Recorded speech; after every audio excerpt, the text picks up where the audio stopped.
Hola, ¿qué tal? Soy el doctor Jorge Calderón y en los siguientes minutos voy a tocar el tema de riesgo y tamizaje de diabetes.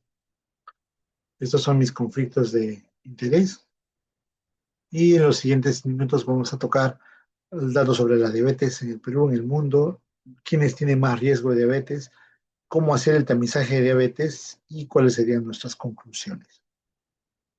La diabetes en el mundo, algunos datos interesantes que ha salido en el Atlas de la diabetes del año 2025 demuestran, por ejemplo, que la prevalencia de los países que tenemos a la fecha entre 20 y 79 años de edad del 2024, Perú tiene una cifra de va entre 5 a menos del 7% de prevalencia de diabetes. Entonces, según el estudio Perudiap, tenemos 7,5 de diabetes, ¿no? La proporción de adultos sin diagnóstico, el reporte que tenemos es al menos de 24, pero también el Perú ya muestra que entre 30 y 40% de los pacientes con diabetes están aún sin diagnóstico. El gasto per cápita por paciente entre 20 y 79 años en el 2024 en la región de Perú es entre 1.000 a 2.000 dólares por paciente por año, ¿no? Hay países que gastan muchísimo más, ¿no? Por ejemplo, Europa o Estados Unidos que gastan más de 5.000 dólares por paciente por año. El estudio de incidencia de diabetes en el Perú DIAP muestra, por ejemplo, que la prevalencia de diabetes a nivel nacional del 7% es mayor en Lima, 8,4, mayor en la costa, 8,2, y luego le sigue la sierra en 4,5 y finalmente la selva. Eh, Ha encontrado también datos como la prevalencia de prediabetes con una glucosa elevada en ayunas, 22%, y proporción de pacientes sin diagnóstico, 40%. También el estudio de migración de diabetes en Perú Migran encuentra que la diabetes es más frecuente en el migrante que en el poblador rural, pero es menor que en los pacientes que viven en la zona urbana, ¿no? Lo mismo pasa con la prediabetes. Es menor en la zona rural, mayor cuando es migrante y luego es mayor cuando el paciente vive en zona urbana. Esto está muy asociado a las complicaciones crónicas de la diabetes, ¿no? Que tiene que ver con retinopatía diabética, nefropatía diabética, accidente cerebrovascular, enfermedad cardiovascular, neuropatía diabética. Estas dos, accidente cerebrovascular y enfermedad cardiovascular, son las principales complicaciones cardiovasculares por las cuales los pacientes fallecen. 8 cada 10 pacientes pueden morir por un evento cardiovascular. Y la neuropatía diabética está muy asociada a pie diabético. Sí, más o menos el 50% de los diabéticos tienen neuropatía en una diabetes tipo 2 de más de 20 años. Eso está asociado a poca sensibilidad y también a pie diabético, ¿no? Que es la principal causa de amputación de miembros. Muy bien. El siguiente punto que me gustaría compartir con ustedes es cómo puedo identificar en la población general quién tiene más riesgo. ¿Cómo puedo saber si una persona tiene mayor chance que tenga diabetes? Entonces, lo que tengo que ver es factores de riesgo medioambientales. Uno de ellos es la migración. Hay unas grandes corrientes de migración del norte, del sur, de la selva, de la sierra hacia Lima. Hay otras migraciones también a Chiclayo, a Trujillo, a Arica, a Arequipa, sobre todo una gran oleada en la época del terrorismo, ¿no? Y actualmente también sigue habiendo migración porque las oportunidades laborales y educativas son mayores en las ciudades. Un estudio interesante, el estudio Perú Migrant, que evalúa la prevalencia de diabetes prediabetes en la provincia de San José de Sexe, en Ayacucho, que esta población ha migrado mucho al San Juan de Miraflores, ¿no? Y lo que encontró interesantemente es que el chance de- de diabetes en los migrantes que viven más de 30 años ya en la ciudad es 2,7 veces, en comparación a los pacientes que siempre viven en la ciudad, que es 3,8, ¿no? Entonces, la migración incrementa el riesgo de diabetes, pero es menor en comparación a los que viven continuamente en la ciudad. El otro factor de riesgo medioambiental es la ocupación.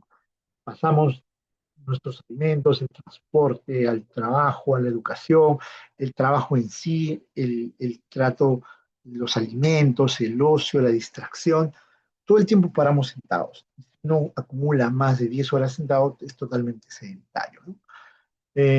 Y un indicador, por ejemplo, de sedentarismo en la televisión. Y hay estudios peruanos en que se demuestra cómo el ver 2 horas de televisión de casi diaria incrementa 3 veces el riesgo de obesidad, un riesgo ajustado 2,6 y 1,6 para sobrepeso. Entonces, ver más de 2 horas de televisión diario te incrementa el riesgo de obesidad y sobrepeso. Eso significa que es una serie, puede ser un capítulo y un noticiero, ¿no? De repente están viendo algún magazine, o tipo Magali, un podcast, ya con eso cumplieron sus 2 horas. Y si eso es diario, ya su riesgo se incrementó. Otros, los malos hábitos alimenticios. Perú tiene una exquisita variedad de alimentos, ¿no? Estos son alimentos que tienen que ver, por ejemplo, el plátano majado en Piura, este, la pachamanca, que tiene 3 tipos de carne, 3 tipos de papa, camote, choclo, habita, humita, es mucha la cantidad de, de- de carbohidratos que consumimos, ¿no? Entonces, alimentos del norte, del sur, de la sierra, la mayoría tiene una gran cantidad de carbohidratos. Otro es la dieta no saludable, tiene que ver, por ejemplo, con la hamburguesa, la salchicha, la gaseosa, que es un gran indicador de obesidad y diabetes, ¿no? Por ejemplo, hay estudios a nivel mundial que se reporta que en el mundo se consume al año 25 litros de gaseosa. Estados Unidos consume 100 litros por año, pero el país que más gaseosa consume es México, 600 vasos, que son 150 litros de gaseosa por año. Más o menos medio litro por día. El estado que más consume es Chiapas, que consume 821 litros por año, más de 2 litros por día. ¿Cómo está Perú? Perú tiene felizmente 27 litros de consumo de gaseosa por año. Felizmente para el año 2024 la venta de las bebidas gaseosas ha disminuido, y para el año 2025 también ha disminuido. Esperamos que el consumo de aguas, agua con gas, sin gas, o bebidas sin azúcar se siga incrementando, ¿no? Hay estudios que han demostrado, por ejemplo, que el consumo de bebidas azucaradas está asociada a diabetes. Por ejemplo, si tú ves acá el consumo de bebidas tipo cola, tu, tu riesgo, tu riesgo de diabetes, si consumes 2 a 6 veces por semana es 1,5, pero si consumes más de uno por día es 1,8 veces, ¿no? Entonces, lo mismo ocurre si yo consumo, por ejemplo, un fruto, que puede ser de azúcar, ¿no? O sea, por ejemplo, un jugo de durazno, de pera, pero es azucarado. Si lo consumo de 2 a 6 veces por semana es 1,15. No es significativo, pero si consumo más de una vez por día, su riesgo se incrementa a 2. El tabaco también es otro factor de riesgo. Felizmente, los peruanos no consumimos tanto tabaco, solo 2% de los peruanos fuman diariamente.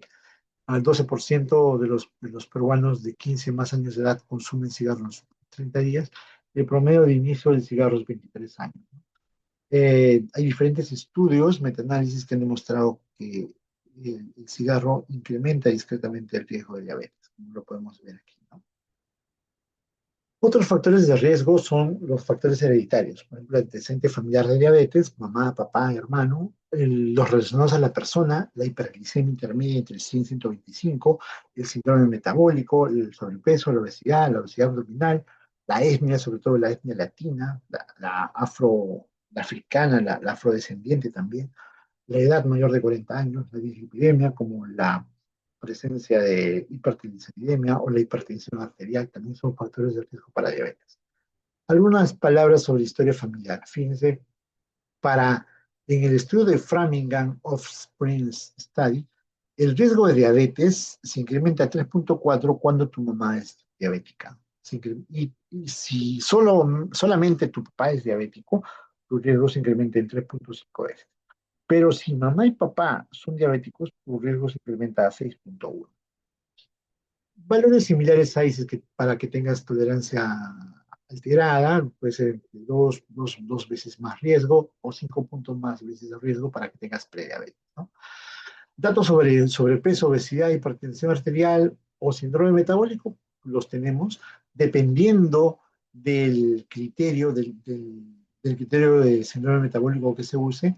El riesgo de incremento para diabetes va desde 1,8 hasta 2,9 veces más riesgo de hacer diabetes. Ahora, si yo quiero investigar cómo los componentes del síndrome metabólico provocan mayor riesgo de diabetes, podemos tener que el tener síndrome metabólico te incrementa 4,4 veces. Obesidad, 2,5 veces. Triglicéridos altos, 2,1 veces. HDL bajo, 2,0 veces. Glucosa en ayunas, 18 veces. Presión arterial, 2,4 veces.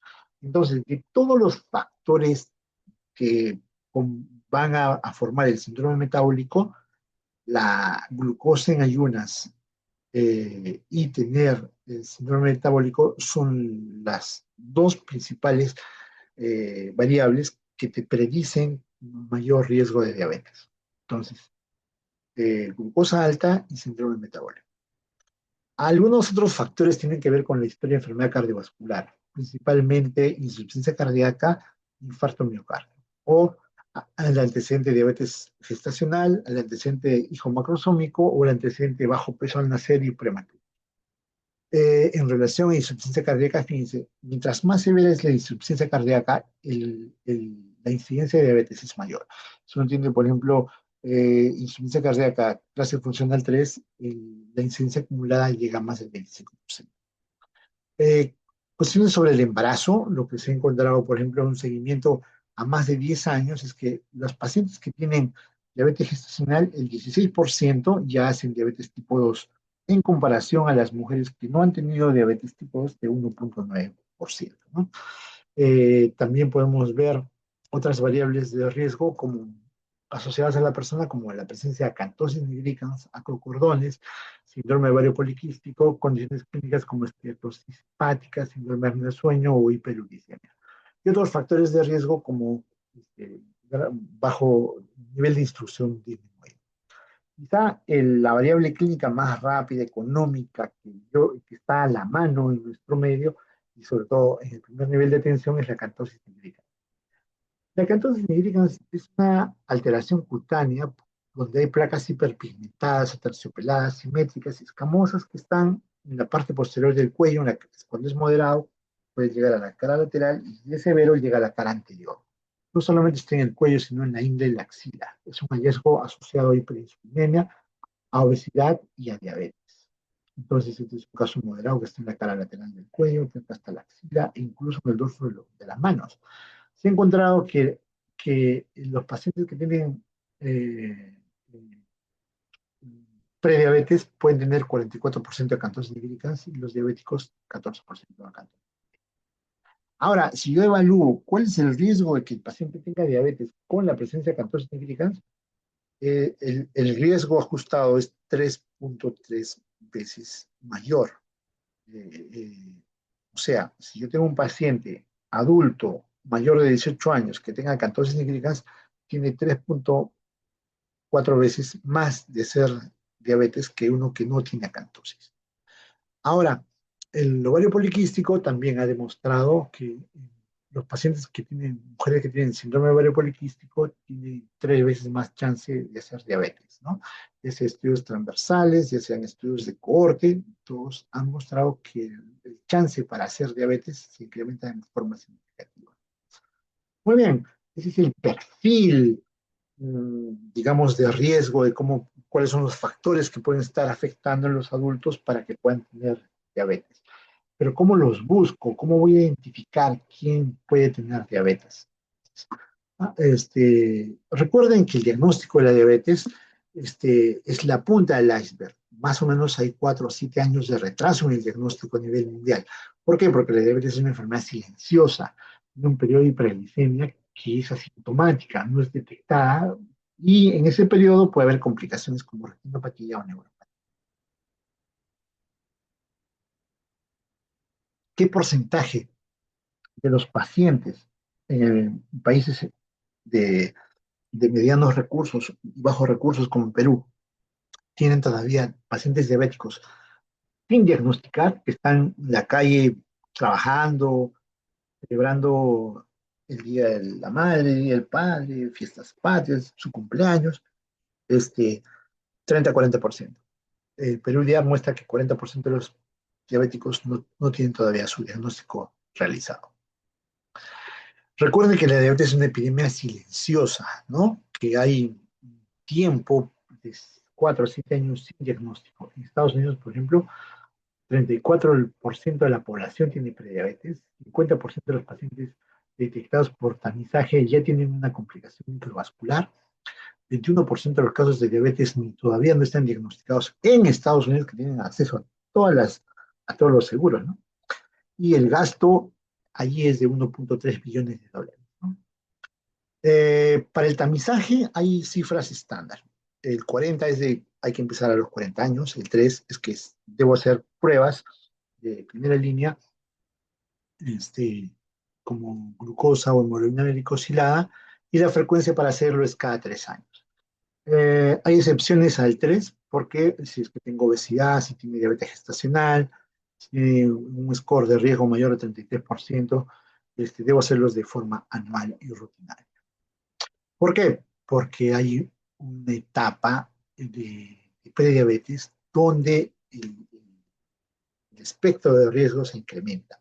Entonces necesitamos una acción clínica importante, pruebas de glucosa, de tolerancia a la glucosa para detectar pacientes en alto riesgo que requieran tratamiento inmediato e intensivo para prevención de síndrome metabólico y diabetes. ¿Cuál es el camino del tamizaje? Pues el primer punto es usar calculadoras de riesgo poblacional, scores de riesgo como el FINRISK, el score del ADA, el CANRISK, el AUSRISK, son test que han sido validados. Y lo segundo son pruebas bioquímicas. Y lo tercero es ya tener un perfil del paciente y darle tratamiento. Entonces, la idea es que esta fase latente de 4 a 7 años la podamos acortar y podamos disminuir las complicaciones como retinopatía o neuropatía, ¿no? Y tener un diagnóstico precoz de la enfermedad. Entonces, tenemos una ventana de oportunidad para bajar esta fase latente. ¿De qué disponemos? Pues disponemos de los scores. Acá está el score, los diferentes scores como el FINRIS, el CANRIS, el ADARIS, score, capturan variables importantes, como edad, índice de masa corporal, cintura, historia familiar, glucosa en ayunas, actividad física, alimentación, y en conjunto te dan un valor predictivo positivo entre el 6 a 3%. Tienen baja capacidad para diagnosticar la enfermedad, pero tienen 99% de valor predictivo negativo. O sea, tienen una alta precisión para identificar pacientes que no necesitan tamizaje bioquímico. Entonces, si yo tengo pacientes que tienen un puntaje mayor de 12 en el FINRISK, pues entonces ya estoy captando a un paciente que pueda tener un riesgo. Ya se han hecho modelos, por ejemplo, hacer estudios en la población sin tamizaje es muy costoso. Y si hago tamizajes usando la glucosa en ayunas o la hemoglobina glicosilada, también es costoso, no es rentable. Todas las evaluaciones económicas han mostrado que es altamente costoso. El modelo 3, en el cual usa scores de riesgo y también usa un biomarcador, es la estrategia costo efectiva o la estrategia óptima para no malgastar los recursos, sobre todo en la atención. Entonces, tengo mi paciente sintomático, le aplico un score de riesgo y acá tengo ya la categoría, dependiendo de mis recursos, puedo hacerle una glucosa en ayunas, una prueba de tolerancia o una hemoglobina glicosilada. Entonces, tengo que tener mi score y de acuerdo a mi score ya lo mando a una prueba. Las ventajas de la glucosa en ayunas es que es una prueba rápida, de bajo costo, altamente validada, pero la limitación es que requiere ayuno estricto de 8 horas, detecta solamente 27% de los prediabéticos en comparación a la prueba de tolerancia a la glucosa. En cambio, el test de tolerancia es el gold estándar, es altamente sensible, identifica pacientes con intolerancia a la glucosa que la glucosa en ayunas omite. La limitación es que requiere ayuno prolongado, consume 2 horas del tiempo de un paciente, a veces es complicado tenerlo ahí. tiene menor reproducibilidad y tiene a veces mala tolerancia del paciente. La hemoglobina glicosilada tiene la ventaja que no requiere ayuno, refleja el promedio de la glucosa de 2-3 meses, es muy conveniente. La limitación es que tiene una precisión alterada en hemoglobinopatías, de acuerdo a la etnicidad, alteraciones hematológicas o la edad. Identifica también solo a la mitad de los pacientes con prediabetes comparado a un test de tolerancia a la glucosa. Y otro punto clave es que requiere estandarización. No todo equipo de hemoglobina glicosilada va a ser de confianza, ¿no? Tiene que estar estandarizado. Entonces, el matriz de rendimiento de los biomarcadores es, por ejemplo, glucosa en ayunas, al azar, este, tiene sensibilidad del 55%, especificidad 92%, valor predictivo positivo bajo, valor predictivo negativo alto. La hemoglobina glicosilada tiene una sensibilidad de 42%, especificidad 99%, valor predictivo alto, valor predictivo negativo alto. Y la prueba de tolerancia a la glucosa a las 2 horas es el estándar referente, ¿no? Una prueba capta el 100%, pero la hemoglobina glicosilada y la glucosa en ayunas tienen excelente especificidad y una sensibilidad moderada, ¿no? Entonces, ¿cuál es el punto clave para hacer riesgo poblacional basal? 40 años. Sin embargo, dependiendo de si hay comorbilidades, como por ejemplo obesidad o herencia familiar, pues yo puedo hacerlo más antes. El mapa de riesgo clínico, demográfico y del metabolismo sería edad mayor de 40 años, tener familias de primer grado con diabetes, una etnia de alto riesgo como la africana, la hispana, antecedentes de diabetes gestacional, complicaciones o comorbilidades metabólicas como hipertensión arterial, obesidad abdominal, síndrome ovario poliquístico, acantosis nigricans, HDL bajo, triglicéridos altos, fármacos o condiciones asociadas a apnea obstructiva del sueño, infecciones por HIV, trastornos psiquiátricos como esquizofrenia, depresión, historia de pancreatitis, hígado graso, uso de corticoides, uso de antipsicóticos, estatinas, terapia retroviral altamente activa, fármacos para evitar el rechazo. Y entonces la arquitectura del tamizaje escalonado es que primero vamos a la población, usamos scores de riesgo, hacemos un filtro inicial no invasivo, descartamos riesgo. Luego, el nivel 2 confirmatorio sería usar biomarcadores como glucosa en ayunas, tolerancia a la glucosa, hemoglobina glicosilada para diagnosticar hiperglicemia. Y el nivel 3 ya es personalizado. Acá estratificamos a la persona basada en su biología y sus comorbilidades. Entonces, el embudo del tamizaje tiene que tener dos pasos. Detectar diabetes asintomática requiere que la población un filtro eficiente.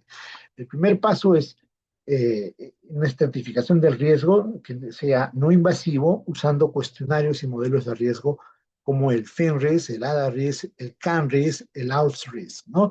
Tiene una alta cobertura a bajo costo, se puede filtrar al 20-25% de la población de mayor riesgo, y el segundo paso será una confirmación bioquímica diagnóstica.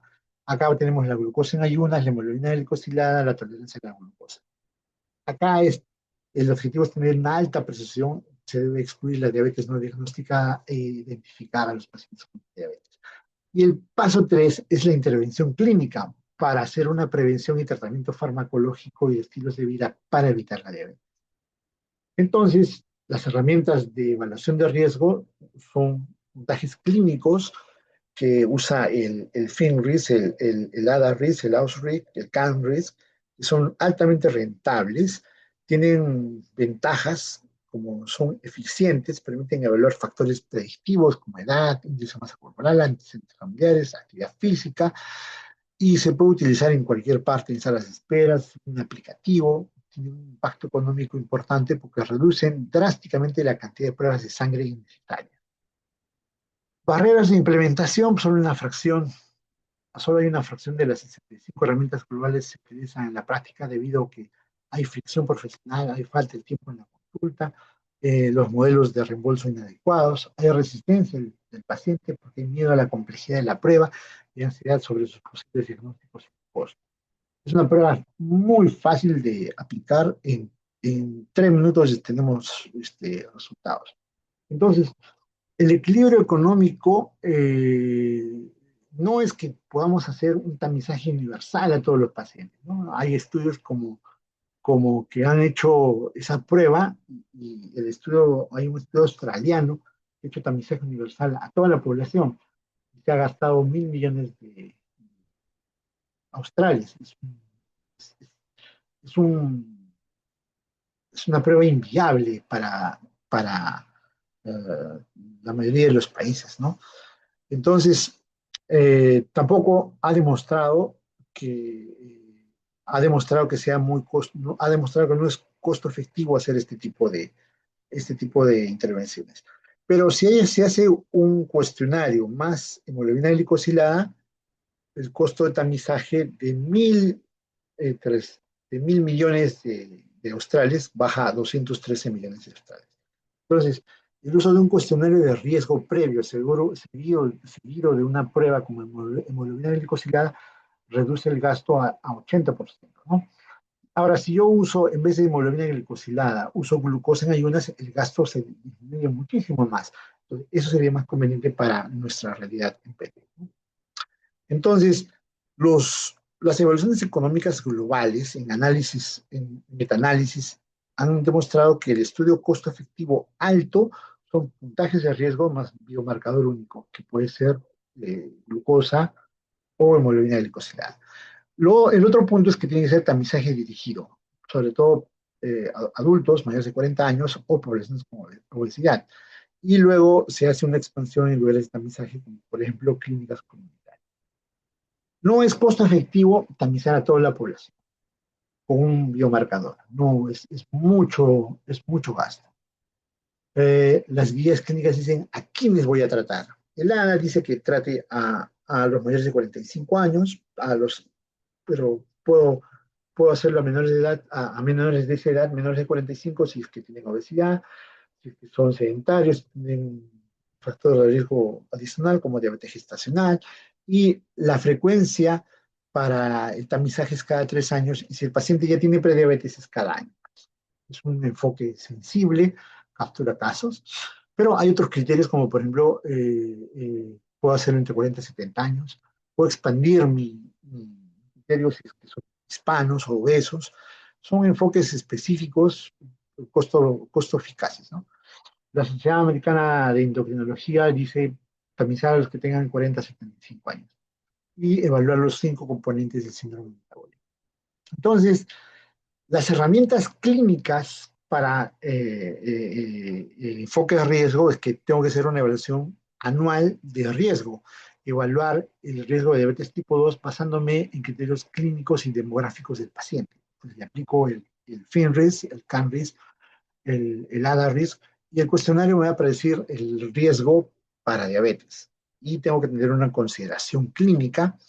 Si es que estos pacientes son menos de 40 años, tengo que ver qué otras variables tienen. Este es el famoso FINRIS que te evalúa la edad, el perímetro abdominal, el IMC, te evalúa si has tenido un familiar con diabetes, si haces actividad física, si eres hipertenso, si consumes verduras, frutas y si alguna vez has tenido una glucosa. Cada respuesta tiene un puntaje, más de 12 puntos te da riesgo elevado, ¿no? Lo puedo hacer físico también, pero también lo puedo hacer vía virtual. Puedo bajar un aplicativo que es el Diabetes Risk y lo puedo emplear rápidamente entre mis pacientes, ¿no? Entonces, con un puntaje mayor de 12 en nuestro medio, por ejemplo, tenemos una sensibilidad del 81%, especificidad 50%, valor predictivo positivo 52%, valor predictivo negativo 72%. Entonces, sí funciona en nuestro medio. Ahora, si yo tengo mis pacientes, estoy en comunidad, aplico el cuestionario del FINRIS. Si tengo menos de 7 puntos, es bajo riesgo, no tiene factores de riesgo identificados. Si está entre 7 y 14, es un riesgo leve moderado. Acá intervengo con cambios de estilo de vida personalizado, o puede ser en grupos. Si mi paciente tiene más de 15 o más puntos, tiene un riesgo alto. Y acá tengo que usar una glucosa y si está normal, como tiene todavía riesgo, le hago intervención con estilos de vida. Y si está normal, le hago una prueba de tolerancia a la glucosa. Y acá me saldrá normal o prediabetes, pero acá también hago intervención. Si mi paciente tiene diabetes, ya tengo que empezar tratamiento para él. Entonces, El algoritmo integrado sería adulto mayor de 40 años o que tenga factores de riesgo presente, aplico el score y si el resultado sale normal, lo revalúo cada 3 años. Si sale en riesgo, sale prediabetes, modifico estilos de vida. Si sale en rango de diabetes, entonces confirmo el diagnóstico y empiezo a tratarlo de forma multifactorial. En síntesis, el sistema del protocolo de tamizaje sería una evaluación de riesgo anual, puedo usar el CAMRIS, el FINRIS, el estándar poblacional debe iniciarse a los 40 años, pero el riesgo individual que tiene, por ejemplo, mamá, papá con diabetes, si es obeso, sedentario, mal patrón de alimentación, entonces lo hago antes de los 40. Luego hago un tamizaje temprano, uso herramientas robustas, como por ejemplo, test de la glucosa, hemoglobina glicosilada, que, que, que están disponibles para eliminar ese espacio de retraso del diagnóstico de 4 o 7 años. Y luego el objetivo final clínico no es solamente medir la glucosa, sino proteger los vasos sanguíneos y los órganos como corazón, riñón, ojo, pies, ¿no? Entonces, después del post-tamizaje, voy a tener pacientes que tienen prediabetes. Entonces, una vez que tengo mi paciente con prediabetes, tengo que hacer intervenciones en el estilo de vida. Ah, se ha demostrado eficacia probada con estudios como modificaciones dietéticas, actividad física, que reducen la incidencia de diabetes entre el 28 y 58% a lo largo de 3 a 6 años de intervención. Entonces, la recomendación de primera línea es que todos los pacientes detectados con prediabetes tengan intervención de estilos de vida. El segundo pilar es utilizar metformina, entonces reservado para pacientes de alto riesgo donde el estilo de vida es insuficiente, principalmente si es que el paciente tiene un índice de masa corporal mayor de 35, tiene una edad menor de 60 años, o son mujeres con antecedente de diabetes gestacional. Acá se menciona también que si el paciente tiene hemoglobina glicosilada mayor de 6 o una glucosa mayor de 110, también es candidato para recibir. Entonces, post-tamizaje, ¿qué cosa debo hacer? Entonces, los pacientes que tienen diabetes detectada por el tamizaje requieren un abordaje agresivo que va más allá del control de la glucosa. Entonces, para prevenir que haya mayor mortalidad cardiovascular, tengo que hacer una prevención de las complicaciones. Por ejemplo, tengo que controlar la glucosa y acá tengo que hacer la terapia farmacológica dependiendo de las comorbilidades del paciente. Tengo que usar metformina, hidrosis de GLP-2, sulfonilureas, insulina, etcétera. Y la meta es control estricto de la hemoglobina glicosida. Pero el segundo pilar del manejo de estos pacientes es controlar la presión arterial, la terapia antihipertensiva rigurosa. Y el tercer punto es el manejo de los lípidos. Tengo que tomar terapia con estatinas para reducir el riesgo cardiovascular primario y bajar el LDL. Entonces, no me basta con el diagnóstico de diabetes por tamizaje, sino tengo que hacer un control de la glucosa, controlar la presión y controlar los lípidos. Y acá también tiene que ver luego controlar la enfermedad renal, o sea, tengo que medirle creatinina, microalbuminuria para que empiece la prevención de nefropatía diabética, ¿no? Entonces, en la síntesis ejecutiva, la regla de oro del tamizaje sería que el tamizaje de diabetes no es una opción clínica, no es solo una opción clínica, es imperativa y es costo efectiva, ¿no? Entonces, el punto de equilibrio existe, o sea, tengo que hacer un tamizaje oportunista, dirigido a buscar poblaciones de riesgo, y tengo que usar un filtro doble, aplicar un cuestionario de bajo costo seguido de una combinación de pruebas que pueden ser glucosa en ayunas, hemoglobina glicosilada o prueba de tolerancia. Y en tercer lugar es que la frecuencia debe ser cada 3 años, pero si ya tengo prediabetes, debe ser cada año. Y si mi paciente ya tiene diabetes, no solamente debo chequear la diabetes, sino la presión arterial y los lípidos. Entonces, hay una convergencia para prevenir, para diagnosticar de forma precoz la diabetes, pero también para prevenir las complicaciones micro y macrovasculares que actualmente se están incrementando de manera alarmante en el mundo y en nuestro país. Mis conclusiones son, en primer lugar, que hay factores de riesgo importante para la diabetes. Tenemos los grandes, la prediabetes es el factor de riesgo más importante, es el factor de riesgo más importante. El segundo, el síndrome metabólico. Tercero es la obesidad. Eh, y, y, este, la otra cosa que tenemos que tener en cuenta es que para hacer el tamizaje de diabetes necesitamos, primero que nada, utilizar los score. En nuestro medio, el score más usado es el FINRES. Lo segundo es que después, si yo tengo un score que sea positivo, lo que tengo que emplear son una prueba de laboratorio, que puede ser glucosa en ayunas, o hemoglobina glicosilada o prueba de tolerancia a la glucosa. Y una vez que tenga eso, si mi paciente tiene prediabetes, tengo que intervenir. Si mi paciente tiene ya diabetes, tengo que darle tratamiento. Y si es diabético, no solamente, no solamente trato pacientes que tengan la diabetes, sino tengo que tratarle la hipertensión y la dislipidemia. Listo, eso es todo por ahora. Muchas gracias por su atención. Pucha, por favor, qué grave, Diosito lindo. Ya hay segunda,